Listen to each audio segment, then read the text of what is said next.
Okay, we're live. Here we are, our first Yeah. episode. Woohoo. So this is Natalie, and I'm Robert, and we're going to be talking about men's rights and anti-feminism and the world, all sorts of things. And Andrew O'Keefe in the near future. See what pops up. Exactly. You got to excuse our nerves because this is the first time we've done this, so we're going to stumble throughout the first episode. And it's going to be a bit of an experiment. Yep. Yes. You guys are the guinea pigs. Whoever watches this. That's right. Okay. So I think first of all we should say, like, Robert and I have been discussing about doing this for about a year now, and we wanted it unfiltered and uncensored, but still respectful to what's going on. And every now and again we've touched base. Yeah, this is what we want to do, and we kept on pushing it off, thinking we needed fancy microphones and whiz tech stuff. I'm not IT. I talked to my son about it, and he was like, yeah, this is what you need. And then after what happened in Tullamarine, it kind of lit me up, and I was like, this is the time that we've got to start doing it. New year, this is what's happened, and things have just progressively got worse on things where I think have to come into the forefront. So I did a bit of Googling. That's about as good as my IT expertise gets me, and figured out a way to do it where we don't need all the fanciness of it. And so here we are. Well done. So I actually do have a background in IT, but my background is very much in infrastructure and sort of keeping networks running and servers running and that sort of thing. So I haven't had a lot of experience with video in the past. So this is a bit of a new experience for me too. Okay, so we'll just, if we feel sick during it, let's just cruise through it. Okay. Natalie, do you want to start with giving us a bit of a rundown about what actually happened in Tullamarine? So a father came home. I don't want to mention any names, and everything's still, they've been accused of it. Nothing's 100% definite yet. So it's full respect to all parties. Is the father came home and literally saw his wife and 3 kids slaughtered. From my understanding, there was just knife attacks. And when it came out, the chief police officer who was holding the news reports did say, just because we've taken him into custody, it's for questioning to find out what's happened. Do not take this as an assumption that he did it. As soon as he said that, I had a feeling it was a murder-suicide. My assumption, and it's since come out that they are assuming also that that's what it is, that the father had nothing to do with it. He literally walked in the front door and just saw his whole family annihilated. And that was on the Thursday. That was Thursday, Friday. Front page news hit you in the face as soon as you turn the telly on.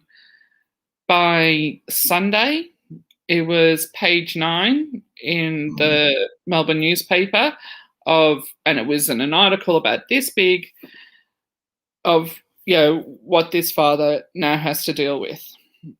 And I put up a post expressing this, saying if this was the other way around, it would be front page news for 2 weeks. Yeah. But because it's now found out that they assume that she did it, we're going to bury it. And that's right. It doesn't go with the narrative anymore, does it? No. And I lost a friend over it who attacked me on that post I put up. and somebody I've known since high school, and way past high school several times. But I'm still going to stand my ground. To me, it's not men's rights, women's rights, or men's rights, feminism, because there's a difference between, for me, there's a difference between women's rights and feminism. I agree. So it's not us against them. It's literally about going, it's us, full stop. There's no them. It's all of us. We can't say, we can't sweep this under the rug if it was a female perpetrator and then shove it in your face when it's a male perpetrator. It's either shove them both in our faces or sweep them both under the rug. I'm going to let you talk. I'm going to put myself on mute because I am in my bedroom and a train's about to go past and it's going to get really noisy. No worries at all. So I was actually going to say that I found the wording used by the police really early on to be quite interesting. It was very, very soon. They were very clear, very, very keen to emphasise that the father was not a suspect in the matter, and it seemed like fairly early on they had an idea that of course what may have happened. Of course, I believe the matter is still before the coronial courts. But I did want to say that an allegation has been made, and I stress that this is unsubstantiated. And I do know the source of the allegation, but I actually won't name the source in this occasion. But the allegation is that that was made online by some people that I know, that Victoria Police actually were a little bit rough with the father initially, and that may have the allegation is that happened both at the house and back at the station. So I don't know what's going to happen with that. I haven't heard much more on that. If it's true, I do hope the father pursues that. But I do hope we hear more on that, at least to understand what happened there. So, but yes, as you say, when it became clear that, well, when it looked like that the father was not the guilty party, the narrative changed completely. And of course, I'm afraid we get a little bit cynical in this business, but we expected that. When we had an idea it wasn't looking at the father, that we thought the narrative would change, and it did. So, and it's going to happen with the baby that was drowned, the 8-week-old baby that was drowned yesterday, and it's now come out that the mother's being charged. We're not going to hear anything else about it. She's being charged. That's all we're going to hear about it. And it's like, and I constantly, I am a female dog when it comes to these things. I will go onto Facebook and I will look up these news sites and I will wait to see the comments of mental illness. And I'll go, we can't keep on using that as an excuse. Richard Anderson had a history of mental illness, massive history of it, like from teenage years. But he's still one of the most hated men in Australia for what he did to Luke Batty. And look where that took Rose Batty. And to me, that's where it's hypocritical is, yeah, I agree, Richard Anderson, biggest asshole on the planet. But so are all these mothers that have killed their children. That's right. It should be one rule for all. It isn't, but it should be. I think it was Warren Farrell who said men's violence is criminalised and women's violence is medicalised. Yeah. And I often think back to that statement, and it really is true. If you start reading the media, when you start and you see a very clear sort of sympathy for female offenders that you just don't see for men. No, and you do, especially with this 8-week-old baby. They're all blaming it on postnatal depression, and people are saying, "Oh, maybe she had nowhere to go." There is hundreds of places to go now for postnatal depression. That's maybe right. she didn't know. You're given the information when you give birth to the baby. There's a great deal of awareness. That's absolutely true. Yep. Yeah. So that's right. I'm sorry. There's no excuse. I understand that mental illness is like literally can cripple you, and it can give you the most horrendous thoughts, but it does and should not give you a get-out-of-jail-free card. No. A lot of people aren't aware of the fact that there's a special offence called infanticide in many jurisdictions, where a mother, only a mother, kills her own child. And I know in Canada, for example, the penalty, the punishment is capped at 5 years. So a woman who's convicted of infanticide, killing her own infant child, cannot be sentenced to more than 5 years imprisonment.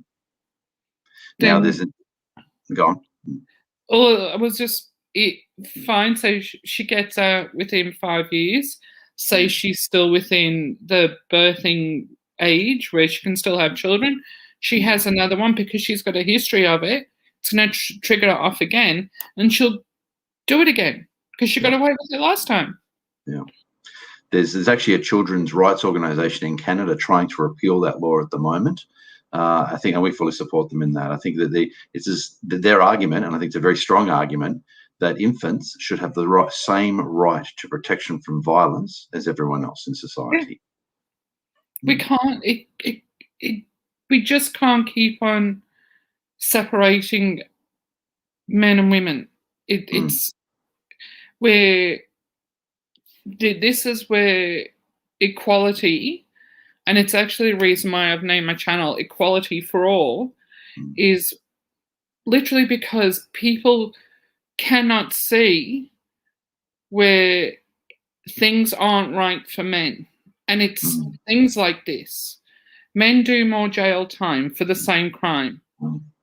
Men, we're talking about going off a different path, but we're talking about equal pay, but men do the bigger jobs, the jobs where it's more dangerous. Yeah, longer hours. And then, so they do longer hours. They wake up at stupid o'clock in the morning. Yeah. The only reason why I have to wake up at stupid o'clock in the morning is now I've moved to the other end of Melbourne where going to work isn't a 10-minute trip. It's an hour's trip. But that was my choice. Yeah, they've done various studies on it, and consistently all around the world, they find that if men and women have a choice between earning more money and say a shorter commute in general and so forth, and there's obviously variation, but overall the men will tend to pursue the money and go for a higher income, even if it means a longer commute, something they enjoy doing less and so forth, whereas the women will tend to maintain a better work-life balance. And the funny thing is, feminists keep telling women to work like men, and I keep saying, men, you should be working like women. You should have a better work-life balance. Don't work to yourself to death. That's my advice to men. I think men still, and I mean this in a positive way, men still have the frame of mind that he's got to look after the family. And that's why he goes out and earns the bigger bucks. And that's why he goes out and works longer hours. Where the woman is still in the mindset of she's got to look after the family, like physically. And so she wants shorter hours. And I'm not, for those men that, where the roles are reversed, where the woman works hard and the men stay at home longer, it's the same thing.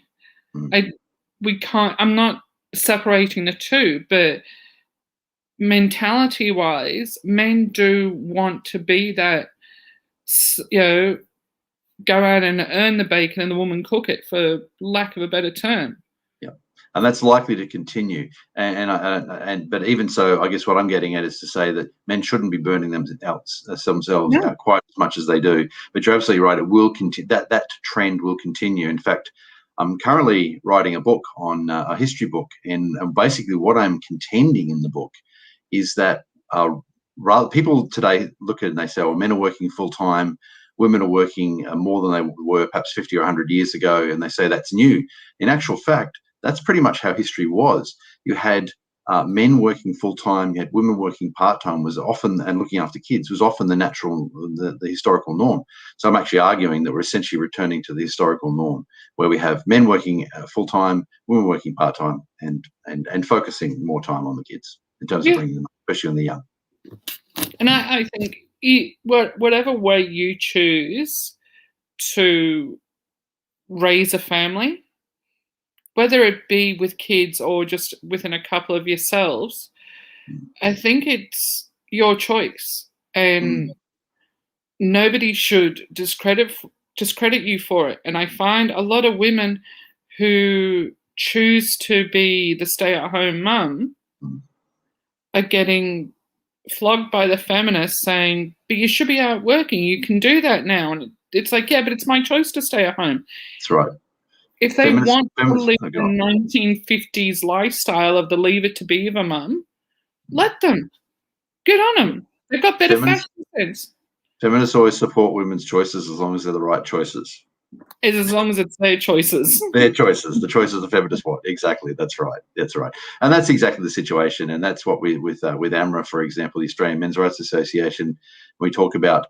We don't want traditional roles to be enforced, but if people want to have those traditional roles, that's up to them. It's up to the husband and wife or whoever happens to be in that family to make that decision. Yep.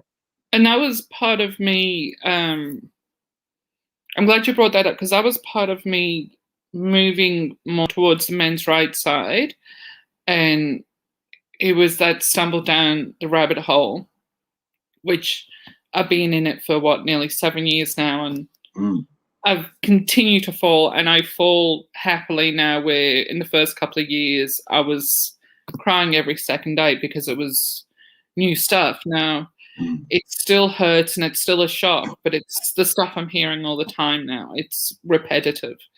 And it's, instead of before where it was brand new and it was hurting, excuse me, it's, and I don't mean repetitive in a disrespectful way. It's like, here's another story to add on to what I already know.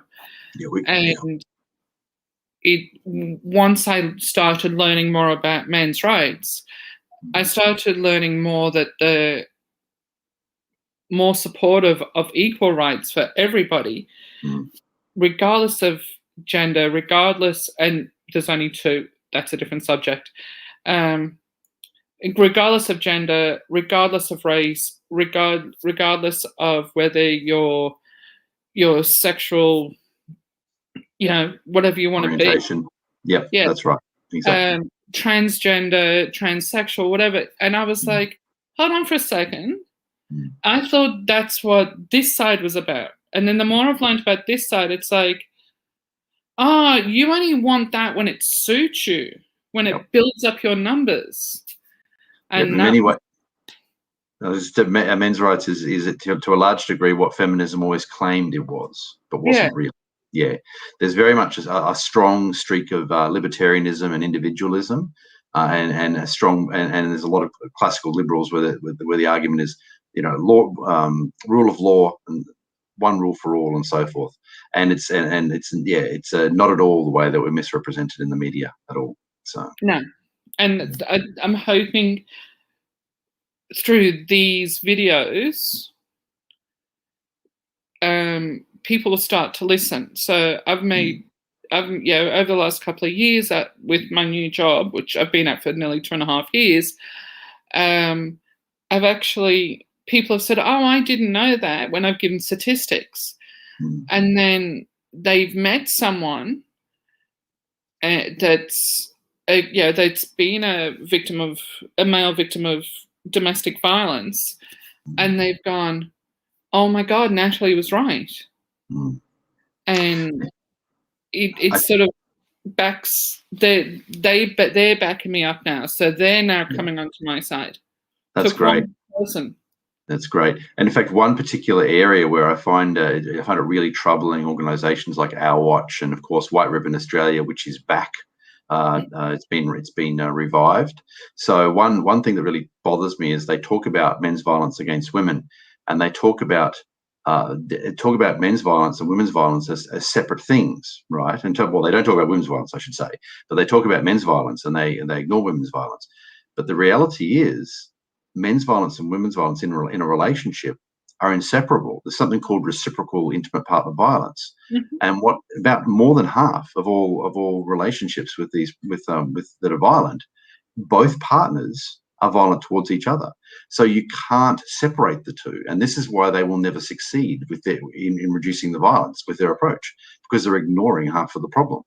So, and of course, it's my view that those sort of organisations aren't interested in really resolving the problem. It's about the gravy train. So, anyway, I've written to them about this, of course, and naturally got ignored. It's just going to be ignored. But it's something I can remember watching a documentary on Aaron Pizzey, and even back in 1971, and you can actually see the video camera back then. So when she opened the world's first home for female victims, she filmed these women. They all said, "Yeah, I've hit my husband. Yeah, I've done this." And that's when she realized it wasn't, it was 50-50. And that's when she started to do something for men. And that's when it snowballed for her. And the worst possible, I mean, she's one of my heroes, and the worst possible treatment of this woman who essentially started the whole places for women, for real victims of domestic violence to go. That's right. Erin actually established the first domestic violence shelter, and it was the original one was for women. That's right. And then she wanted to start one for men, and she was forced out of the organisation that she founded. That organisation still exists in the UK, by the way. And I saw Erin post a little while ago on Facebook, and she actually mentioned that they'd posted some information on the history, and they had excluded her about it. She's the founder of the organisation.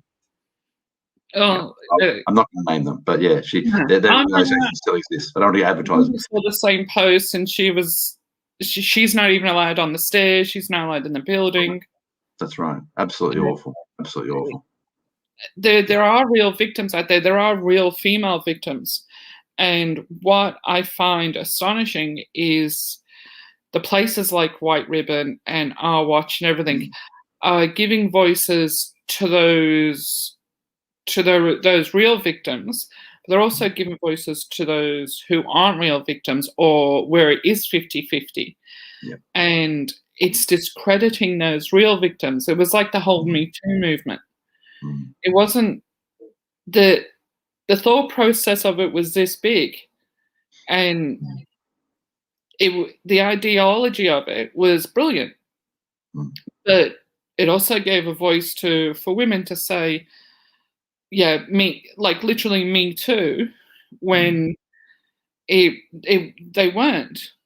No, that's right. You mean false accusers and so forth? Yeah. Yes, absolutely. And we've got to believe them because they said they said so. And it's like, now, if something happens to me at the workplace, and it wouldn't, but if something was happened to me at the workplace and I reported it, I would want to be listened to, but I would expect them to do an investigation before they put me on leave or they put him on leave. Exactly. That's right. That's right. The people who are investigating should neither believe nor disbelieve either side initially. They should investigate and try to learn the truth. That's right. That's what you want. That's right. You want somebody to listen to you. That's but right. You also have to have the mentality and the understanding that they have to investigate it. Yeah. The London Metropolitan Police were actually following the whole believe her idea for a long time, but about 6 months ago they announced that they were not doing that anymore. So they are presumably now taking complaints more seriously and investigating complaints before acting. Yeah. So I hope that's the case. That's certainly what they announced. So yeah, and I was talking to a girlfriend of mine today about what we're doing here, and I said, there is a few people I know, and there is a feminist I know that has said things to me that have triggered me and raised my anger. Now, I'm fortunate enough to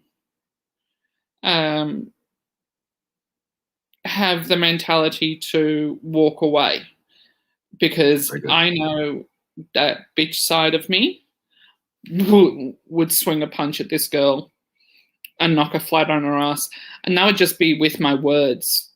Like, if I spoke to this woman the way I want to talk to her, I would verbally punch her. On top of that, like any human being, when somebody pushes your buttons, the first thing out of your head is, God, I could just want to punch their teeth out. We're all like that.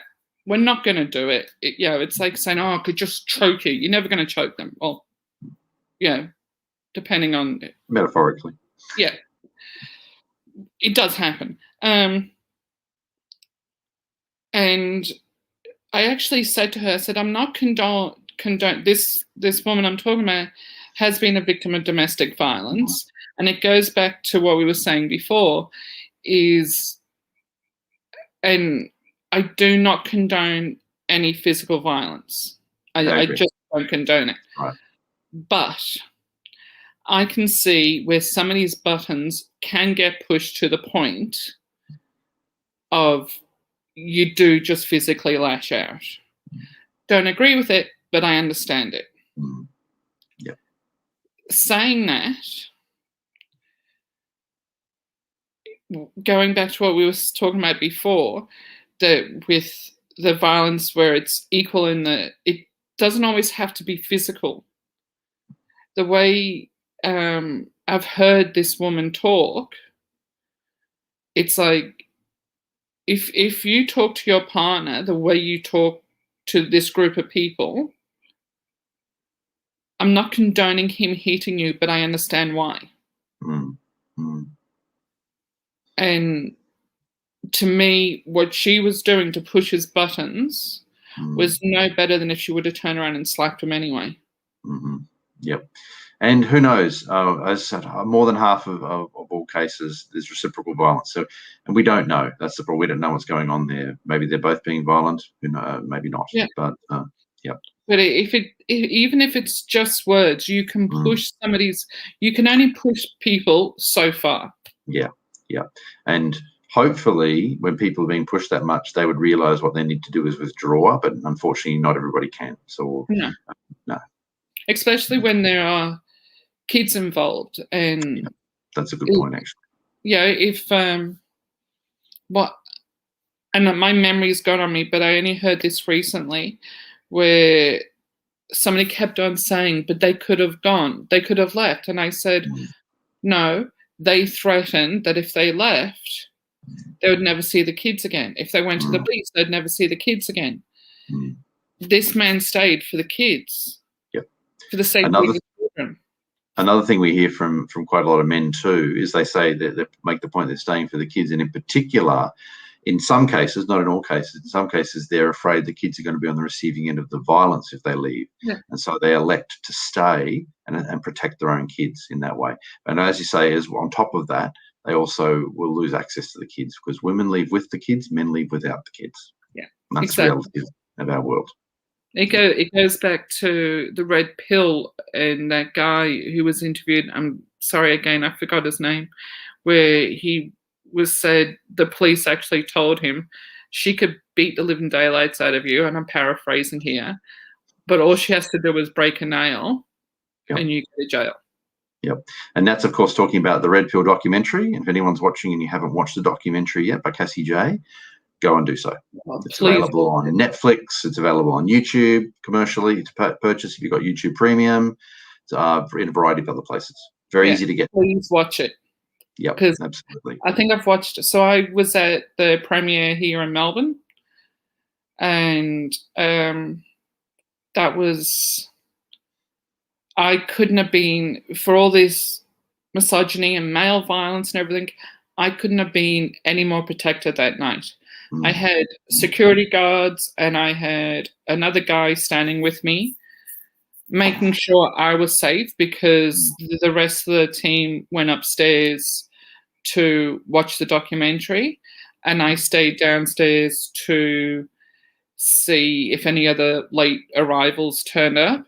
But it was all cloak and dagger. We were like, we'll meet you here. And we were taking people around like 10 at a time and then run back. And it was actually, at the time it was scary, but it was quite funny. Yeah, and Natalie's actually talking about the Australian premiere that was Yeah, done in Melbourne. That's right. So you guys had 2 screenings, I believe, and then we did the 3rd screening in Australia in Brisbane about a yeah, month later, I think it was. So yeah, we had a similar situation. I'd seen the documentary before. So at the screening, I stayed out the front, and I was the one on the door actually. You know, and yeah. we had security there. The venue required that. And same deal, we had a fake location posted on the online sources, and with clear notice saying this is not where it's really happening. A few people turned up at the wrong location anyway, but it's life. And then sounds very similar to your situation. Although you guys got more protests actually, I think, didn't you? Well, nobody turned up at the actual Right. premiere. Okay, that's good. There were the protest about the one that we were originally supposed to have. Yeah. They got it shut down because of That's right. Clementine Ford, and I say that I'll say the name. Hi, Clem. And she made sure it got shut down. And it was, I can remember watching, and I was so furious with this. Watching, I wasn't working at the time, I was in between jobs, and I was watching Brain Work, the Studio 10, and the girl with the short hair, and they brought it up that it was cancelled, and everybody else was like, oh, it shouldn't have been cancelled, where's the freedom of speech? But she said, yes, but it's misogynist. And even the guy on there at the time turned around and goes, but we haven't seen it, so we don't know if it is. That's right. That's right. If you think there are problems with the documentary or anything, then criticize it and criticize it openly, and then the people who are criticizing can respond. We'll have an open conversation, but that's not what they want to do. They want to shut it down. That's right. Exactly. No, and that's it. It was right.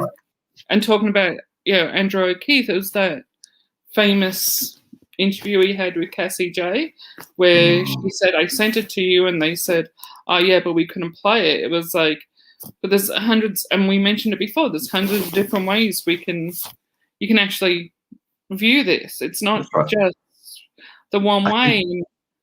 I think Cassie sent through something like 4 different specific ways she hadn't told them they could get it. Like 4 different ways they could get it. They could download it from here and they could download it from there. I think it was something like 4 at the time. Yes. We were there. ICMI 17 was on actually. International Conference on Men's Issues was on. Well, Cassie was here in Australia, and I was actually with a few other people from A Voice for Men that night. We were watching the interview. We'd been talking to Cassie earlier in the day. Yeah. And it was absolutely appalling, that interview. So, which brings us on to Andrew O'Keefe, who was chairman, and what else was he for White Ribbon?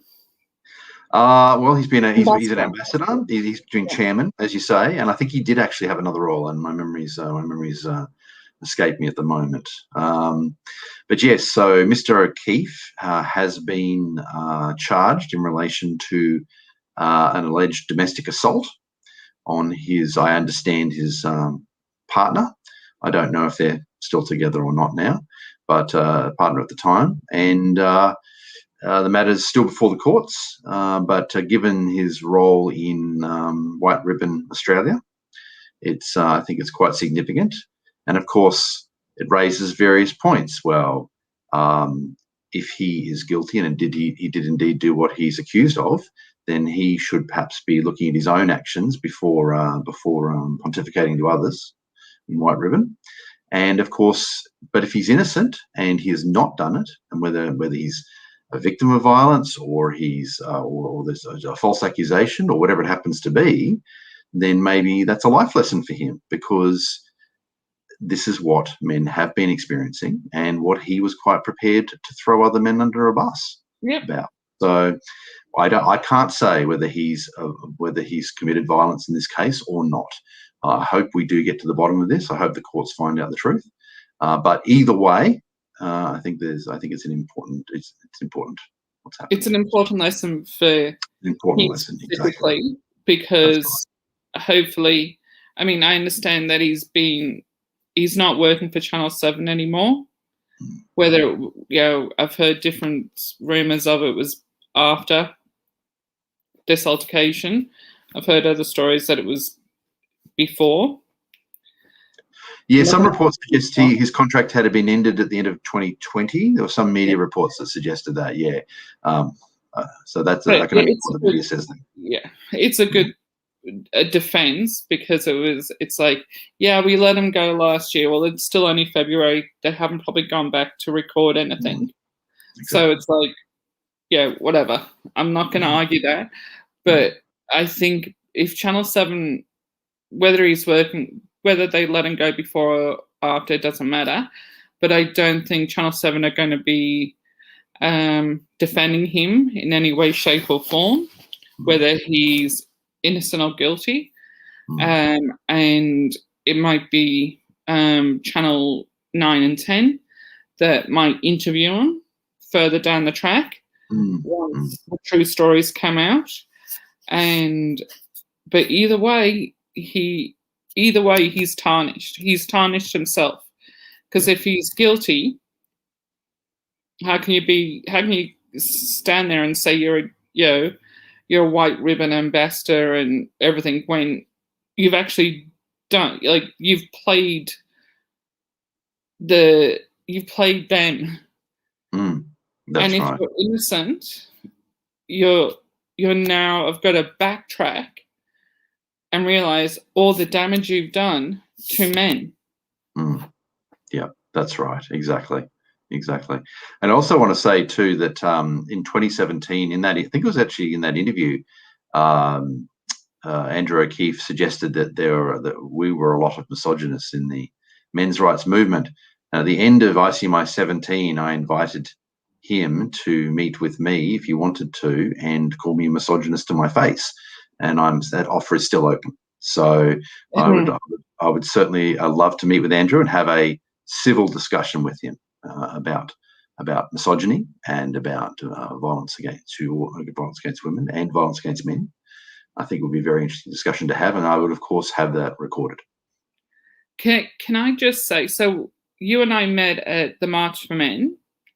Yes, that's right. In 2018, I think. Yeah, but we met each other before then. Yeah, we'd spoken heaps of times before then. Yeah, that's right. But we physically met at the March for Men. And there was another occasion. So at the Red Pill documentary premiere in Australia, it was about 100 men, 100 people, and I think about 10 to 15 of them were women. March for Men, same types of statistics. So we went back to a bar in the city, and again there was I think there was 2, maybe 3 of us women that it was all part of the same group, and there was like 20 men. Can I just say to anybody who thinks that men's rights activists or any part of that are misogynists or violent or anything like that, I was treated with respect, that everybody knew my name, and it was not one part of those occasions was there any misogyny. That's right. You'll tend to find MRAs will treat you as an equal, in fact. Yeah. That's right. And they exactly. did. And that's right. I was really happy with the amount of people that came up to me and knew me for what I do. Because I sort of say, I do this outside of work. And even when I went for the job interview, I remember the wristbands that were handed out that day? So I was given a whole bundle of them, and I actually hand them out at my job interview. Oh, lovely. Great. And it was like, this is what I've been doing. This is what I was proud of. If it didn't get me the job, that was their loss. It didn't get me the job, but it didn't lose me the job. Yep. One of the girls that it gave it to has still got it. And this is what I mean. It's like people are actually, it takes one voice to become 20. Yep. And it took me you know, I'm not the martyr here, but I was actually really happy and surprised that the amount of people at the Men's March knew who I was. Mm, mm. Like you're already Yeah. saying. Yeah, as you said, we'd known each other online for a while, and I think I was standing there, and I turned around, and I saw you there sitting down, and I Yeah, recognised you from your picture, so I walked over and we started talking. So, yeah, but I think it's you already in Australia you're already famous for doing this sort of work, and I thought I was just the quiet one behind the scenes that bitched all the time, and every time something went wrong, I chucked a tantrum. And I was quite honoured at the amount of people that did recognise me. yeah, that's And great. but this is what I mean. This is how respected you are as a single woman. Mm, I know whatever I go through, if I would have 100 of you guys surrounding me, if I was to get attacked mm, by anybody who didn't agree with my point of view. yeah, absolutely. Yeah, yeah, and then in all seriousness, violence against people on our side is a potential, is a risk, and people, we know of cases, of course, where people have been attacked. Fortunately, it's not too common, but there was a young woman at ICMI 17, the conference, that came up and told me she was a feminist. And I said, okay, and you're welcome. Feminists are welcome to the conference. There's a number of other feminists here. And she said, do you mind if I interview you? I'm like, no problem. So she gave me an interview, and she asked me what I thought about feminism, and I gave her honest answers. And at the end, she admitted that she wasn't a feminist, and she was running a bit of an experiment. And she said next she was going to a feminist conference and was going to pose as an MRA. And I said to her, I think you might want to take some help if you're going to do it. In fact, I recommended a Gates to kind of do it. Yeah, I think I'm not sure if she went through with it. I did warn her a little bit about that, because that she would get at least hostility and potentially violence doing that at a feminist event. Whereas at our event, feminists are welcome, as long as the only rule we say is you're welcome at our events as long as you're not disruptive. Because particularly in Canada, there's been a real problem with feminists disrupting events. So we have a rule that says, come along, just don't be disruptive. And we do have feminists attend events. We've had feminist journalists at each of the conferences, and other feminists have turned up. They're welcome to come and talk to us. No problem at all. Yeah. I'll happily answer any questions. I'll be respectful. But if they cross the line, honey, I'll jump over the line after that. In terms of being disruptive and so forth, yeah, we've been quite fortunate in Australia that we haven't had any shutdowns like that. In Canada, they've pulled fire alarms. That's a really good one. Pulling a fire alarm is an offence, right? But and a number of men's rights events in Canada have been shut down as a result of that. To my knowledge, no one has ever been charged with falsely activating a fire alarm in any of those cases. So it would be interesting to it would be interesting to do the test to see if it was the other way around. If we pulled the fire alarm, oh, that'd be a big difference. We would get arrested. Exactly. And to be clear, I meant that pulling a fire alarm without just cause is an offence. Yeah, if it is just cause, pull away. That's right. I would be very much interested to see, and I don't want anybody to get in trouble, so please don't do it, just in case. But I think it would be interesting to see what the outcome would be if it was the other way around. I think you see a very different picture. Absolutely, yeah. Yes. And you mentioned gender right at the beginning, and I did want to actually jump in and offer my position, which is that there are two genders, but not everybody has a well-defined gender. There are obviously people who are not male or female. In science, they're usually called intersex. But that's a very broad term. And now I heard a feminist a little while ago say that that gender is assigned at birth arbitrarily. That's actually not true. Now, to say something is arbitrary means essentially there's no external input, that somebody just picks male or female. That's not true. Gender is actually assigned on the basis of visual inspection at birth. Now, if they said maybe we should be doing better than visual inspection at birth, I'd actually agree with them. But that's not what they're saying. They're saying it's arbitrary. It's not arbitrary. It's done on the basis of visual inspection. Maybe with our technology, maybe we should be doing a little better than that. Maybe we should be doing DNA tests or something like that. But for the moment, gender is assigned at birth on the basis of visual inspection. And some people are boys and some people are girls, and some people, unfortunately, don't have a well-defined gender. And that's my position. I've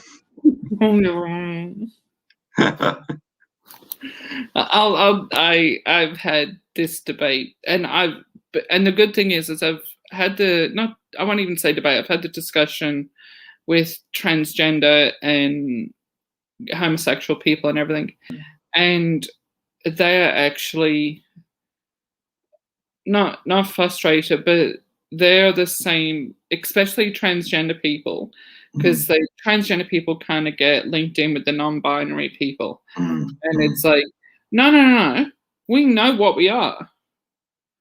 So if they were born male and they've grown up and find out that they're actually female, then they know that they're either one or the other. So that's where they get annoyed with the non-binary people. Is the non-binary people are trying to get onto their tailcoats, and their tailcoats are like, no, I know what I am. That's a really good point. And to be clear, I wasn't talking about transgenderism at all there, but my position is if an adult, I should be very clear here, my position is if an adult wishes to go ahead with gender reassignment surgery, and that's sincere, then I have no problem with that at all. I have no problem with their gender being legally redefined. But of course, what we're seeing is that's a whole. I mean, traditionally, that was a whole process over the last few decades where a person would transition over a period of years. But now, of course, we've got to the point where we had Lauren Southern in Canada. For those who don't know, I lived in Canada for a number of years. So Lauren Southern was Ontario, the province I was living in, and she popped into the doctor one day and said she considered herself a man, and the doctor signed a form and she took it down to the Ontario government, and they changed her gender legally in the province. Now, and so I have no problem with, as I said, someone legitimately transitioning, but of course we've reached a point now where anyone can just sort of arbitrarily change their gender, which seems strange to me. Yeah, no, and we're talking about in the 80s.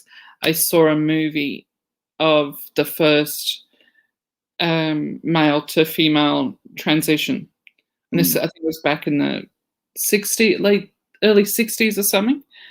And from memory, I think her name was Christine. True story. And up until the 90s, it was a blood test.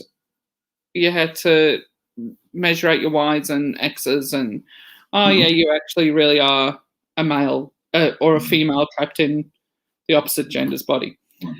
And now, as you say, and I'm not saying it, I do understand there's real people out there that feel they are trapped in the wrong body, but it can't be something as simple as, I'm now a male, please consider me that. Exactly. That's right. That's the thing. And I don't think I used the word before, but what I was getting at is if somebody has a sincere belief and they want to transition, I think that is absolutely fine. I think the law should support them in doing that. But that doesn't seem to be what we have now. And I wonder about the people who are, genuine and sincere in their wish to transition. I wonder how they feel about, as you say, the whole situation with non-binary individuals. Yeah, I think it does. The ones that I've spoken to either don't know enough about it, or the ones that the transgender do, but they're actually frustrated with it because of as I said, they're trying to link onto their coattails, and they're like, no, I know what I am. I understand that you're neither here or there, and I try and be respectful and use the pronouns correctly, regardless of my beliefs. It's like, if that's what you believe, I'll respect it. Exactly. But there is a lot of people in the transgender community that are, no, please do not jump on my coattails. I know what I am. Yeah. And that's a good point about the pronouns. That's right. If someone's legitimately making the transition, I'm quite happy to adjust my use of pronouns in that case. Yes, but it's a very different situation when you've got 50 different pronouns that you're now expected to remember. Yeah, and then you get in trouble for it. So Yes. yeah, you brought up Canada. So isn't it in the universities in Canada? I'm going to put you on mute. You're going to talk. Okay, no problem. So that was, of course, the situation with Jordan Peterson. That's what brought actually Jordan Peterson to public notice.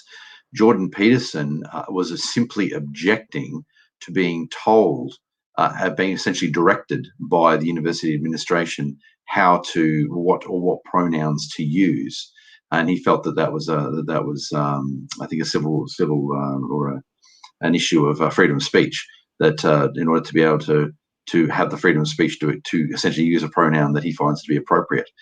And of course, so that's what brought Jordan Peterson to public notice. And of course, his popularity is then steamrolled from there. Now, to be clear, a lot of people, since we're on the topic of Jordan Peterson, a lot of people think that he's closely aligned to the men's rights movement. That's actually not true. He's actually been critical of men's rights movement, critical of MGTOW, for example, which is somewhat related, and he's actually, from our perspective, quite traditionalist, and some of the things he about with men. So about how he wants, he essentially wants men to have more of a traditional role and sort of push that, whereas really MRAs to a large degree are pushing towards something new, saying, okay, we can't go back. My view is that those roles in the past were probably balanced at the time. We've dispensed with them. We've got to find a new path forward. So yeah, but I watched Jordan Peterson's daughter today on the accusations that came out over the weekend of him being schizophrenic through the Times interview, and how his daughter recorded it all, and they just butchered him. I've seen a lot of videos on him. He's gone through physical and mental hell. Yeah. But it's his views, and there's a lot of things that he says that I 100% agree with. A lot of things are sort of, and then a lot of things make me cringe. But it's his beliefs. And that's right. I don't have a problem with, please understand, I'm going to say this very loosely. I don't have necessarily a problem with feminists. I do have a problem when they try and tell me I'm wrong. And you would have experienced this when you did that ABC radio show where you brought up the male-female ratio of, I think it was deaths when it comes to domestic violence. That's and right. Everybody called in and said, oh, that guy's an idiot, blah, blah, blah. And it's like, and then the ABC radio, well, we're basically saying the same thing until they called Australian Bureau of Statistics, and it was like, no, he's right. That's right. That's right. And I've said on my page, these statistics that we give are from the Australian Bureau of Statistics. Yep. I don't say it that long. I usually call it the ABS. So if you see that on my page, that's what I'm referring to. Actually, and the lady that called was from the Australian Institute of Criminology. Actually, that's who I quoted AIC data, Australian Institute of Criminology. Okay, I can't say that because I'll just get tongue-tied, so I'll use their initials too. Yes, yeah. But it's interesting that the information that we give are actually from government sources, and the information that the feminists give are from other feminist pages. If you trail back, it's BS. Exactly, when they give information at all. I mean, it's really quite extraordinary. One day I was talking to a feminist online, and she sent me a video from Our Watch. So I watched it, and it was nothing more than an opinion piece. And I actually went through and looked for any sources or anything. There was nothing in there, just nothing. In contrast, we try to cite everything. If we've made a mistake, which, we're human, we call us out on it. But the only mistake I can think of actually was one that was made by A Voice for Men about 5 or 6 years ago. And it was other MRAs that called them out on it, actually, and it was retracted. Yeah.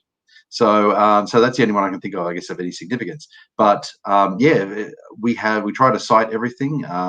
If we think we haven't cited something properly enough, raise it. It's probably been that we just haven't had time to do it properly, but because there's so much information to go through. But that's what I'm thinking here of the Wiki for Men that I run, and there's a lot on there, and I always want to spend more time on there, but there's just so much information that needs to go onto the site. So yeah, we always try to cite everything and have evidence. That's what we need is I think DVAA try and do that too. So anything they put up on their page, they put up as a news article. Yeah.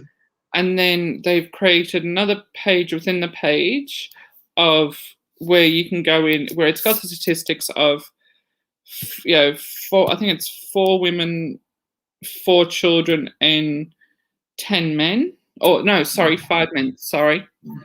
It was something else in my head. It was actually Red Heart page. But here's the funny part is DVAA, the statistics, the banner that they put up are literally the victims of domestic violence. Yes. The Red Heart campaign put up all violent deaths. Yes, so that's right. When Larissa Waters gives the information as somebody who's trying to help women victims of domestic violence, she always says the quotes that are similar to the Red Heart campaign.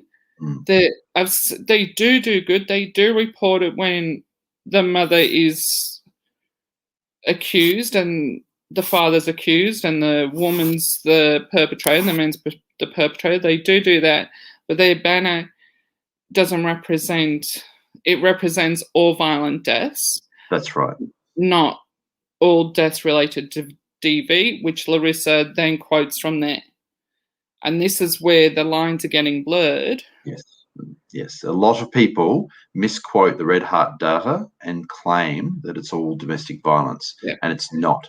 And they actually used to, years ago, used to push that a little bit more, and they were called out on it. So if you dig down on their page now, this is about 3 or 4 years ago, you will see a statement that says something like, this is deaths from any cause. Yeah. But a lot of people, a lot of their supporters still think those are domestic violence deaths of women, and they believe it, and Red Heart doesn't go out of its way to correct them. In contrast, DVAA does fantastic data. Every time that there's a death that's domestic violence related in Australia, they take the data, they collate it, and they present it there for anyone to use. And we do reference DVAA data. Yeah, because it's coming straight from the source. And as I said, I think it's very diligent. As it stands now, I could be wrong. I really do think it's 4 women, 4 children, and 5 men. I don't know. Talk amongst yourselves. Right now. But yeah, it's it is very interesting, the different dynamics of how they it's not that the numbers are wrong, it's that the information given is misleading. And that's fundamental to the way that feminism operates to a large degree. Exactly. There's lies, but there's a lot of half-truths as well, and there's a lot of misleading statements. And the so-called gender pay gap, which is really an earnings gap, is like that. If you listen to the experienced, say, academics, for example, the people who know what they're the feminists, but the people who are more informed, they will never claim that women are paid less than men in a like-for-like activity, because they know it isn't true. I mean, the Workplace Gender Equality Agency, which is the agency here in Australia, I got them to admit that it isn't true in Australia, and I published an article on A Voice for Men about that. Now, the inexperienced ones, the classic radicals in university, they claim it all the time, but of course they don't really have much of a clue. No, because I'm not even going to go there. Okay, so I quickly looked it up. So as of today, on the DVAA page, it's 3 women, 4 children, and 4 men. Right. Thank you. And I did want to say about feminism too. We've mentioned feminism a few times. I'm going to say it, and I've said it publicly before, and I'm going to say it again.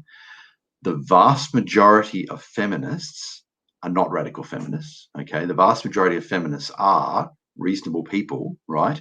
But the vast majority of feminists know almost nothing about feminism, and Well, that's the problem. I've had this discussion before, and I'm glad you brought it up. Another thing I'm glad you brought up. I think the vast majority of people that call themselves feminists are actually women's rights supporters. Probably. That's right. And because the classification of feminism has changed, we had the first wave, we've had the second wave, and all of a sudden the second and somewhat of the third sort of made it what society deemed as equal. And then this fourth and fifth wave that's been happening over the last 20, 30 years has, like, in the 80s we had it right. In the 90s we were there. And then all of a sudden I had my son in 1998, and I was like, thank God I've had a son, he's going to have an easy life. My son's now 22 and I'm petrified for him because it's not going to be easy. Yeah. And that's just happened in 22 years. Yeah. How far things have changed for men in 22 years. Yeah, it has been that quick. Happy to have a son because life's going to be easy for him. White, blonde hair, blue-eyed baby boy, to now being petrified for him because all he's got to do is sneeze in the wrong direction and he's done for. Yeah, that's right. I mean, the reality is we live in a society where any woman can take away the liberty of any man by making a false accusation, and he might go away for 2 days or 2 years, right? But he might be found. It might be found in the end that there's no truth to it. But she'll almost certainly not suffer any consequences. Only in the most serious cases do the women ever suffer any sort of serious consequences. And it's very, very hard to get someone charged in Australia with making a false complaint. But when it's a woman making a complaint against a man, it's nearly impossible. Natalie, you're muted. Oh, the train's going. Okay, no worries at all. Okay, cool. So I live right on the train line, and the boom gates are right there. So I hear the boom gates go down. I'll just chuck you on mute. Oh, so you're not psychic then? I thought you were psychic. No. I hear the ding, ding, ding, ding, and it's either I'm going more loopy than I originally thought, or the train's coming. No worries. Well, we have passed an hour. We have. This was only supposed to go for half an hour, 45 minutes. Exactly. This was our experiment, and we'll be doing this weekly. Yep. Yeah. So. No, I think it's good. I think we've done. Surprised me. We could have kept on talking, but yeah, exactly. An hour once a week will do great. Sounds good. Thank you very much, Natalie. Thank you, Robert. I'll talk to you later. I'm going to end the broadcast. Have a good night. No.